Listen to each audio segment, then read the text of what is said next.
Hi, I'm Josh Allen. Today we're going to be making a little bit of bread pudding, something really simple and fun to do with any kind of leftover breads that you have. Today we're going to be working with the Tuscan bake-at-home bread, beautiful bread that you can enjoy on the table for dinner, make sandwiches out of it, but every once in a while you're going to end up with a little bit more bread than you know what to do with.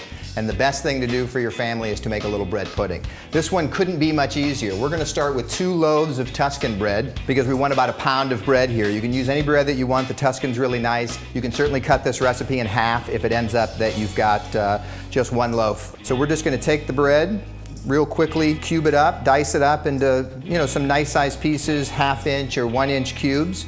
We're going to add them to a bowl. It really does real well kind of soaking overnight and allowing all those flavors to kind of come together. Then we're just going to whack it in the oven and we're going to be ready to go. So we have the bread cubed here. We're going to add a little bit of white sugar.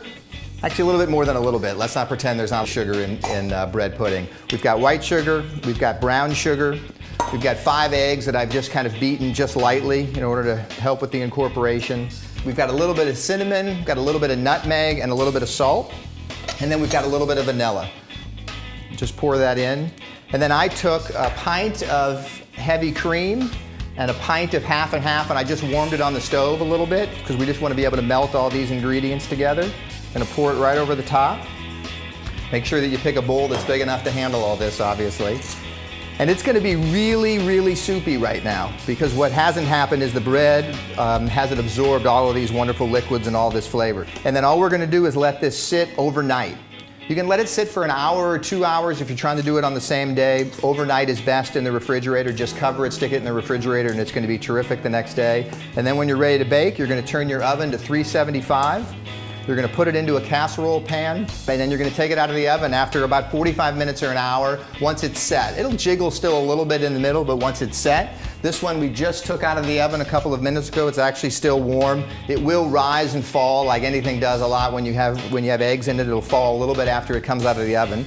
But it's really delicious, really wonderful in the morning with coffee as a breakfast item, great after dinner as well. What we like to do here is just take a little bit of a spoonful. Got a serving bowl right here. Put a nice spoonful of the bread pudding in there. A little bit of powdered sugar. Doesn't have to be real complicated. And you've got a delicious dish. So you've got all this day-old bread that's absorbed all this wonderful liquid. It's nice and sweet. A little bit of vanilla flavor in there, and it's just great with coffee. Boy, that's really good. I'm gonna enjoy the rest of this. You enjoy your bake-at-home breads and give the bread pudding a try.